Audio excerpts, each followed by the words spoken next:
Existem muitos fabricantes de máquinas, né, que eles defendem uma tecnologia, defendem outra, né? Então tem quem defende shock pulse, né, que começa a detectar a frequência ultrassônica, né? São aqueles sensores calibrados para 32 kHz, né?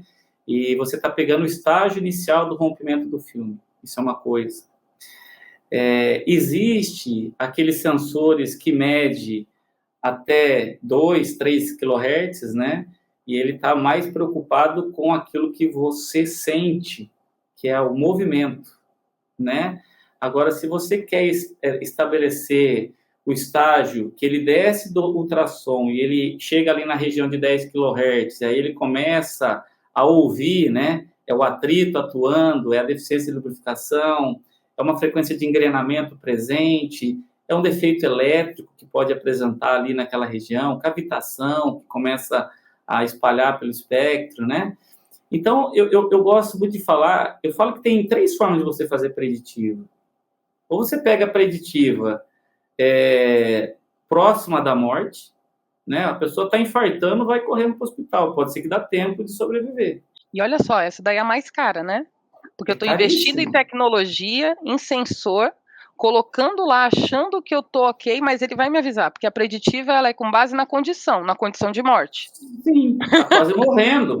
Mas ela me deu um retorno, condição de morte. E aí você avisa para alguém da operação, você precisa parar sua máquina amanhã. Como assim parar amanhã? Não tem como parar, eu tenho produto para entregar. Não é assim? Uhum. Isso é uma preditiva. Existe a preditiva que o sistema manual nos orientou e a gente seguiu durante muito tempo isso. Você trabalha a previsibilidade. Você identifica o defeito, só que com um tempo, um intervalo maior. Daqui 1 mês, 2 meses, se programa que esse rolamento já iniciou um defeito, né?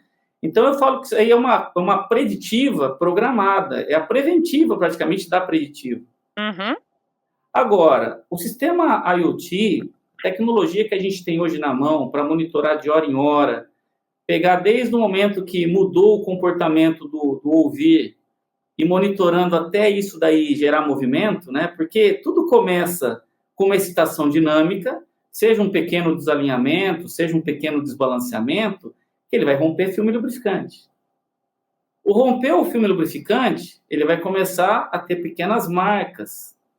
Se eu conseguir pegar o momento do rompimento do filme, que é ali naquela região de 10 a 6 kHz, que é onde a lubrificação acontece deficiente normalmente, eu já começo a atuar nos hábitos. Então, aí eu estou cuidando da saúde da máquina.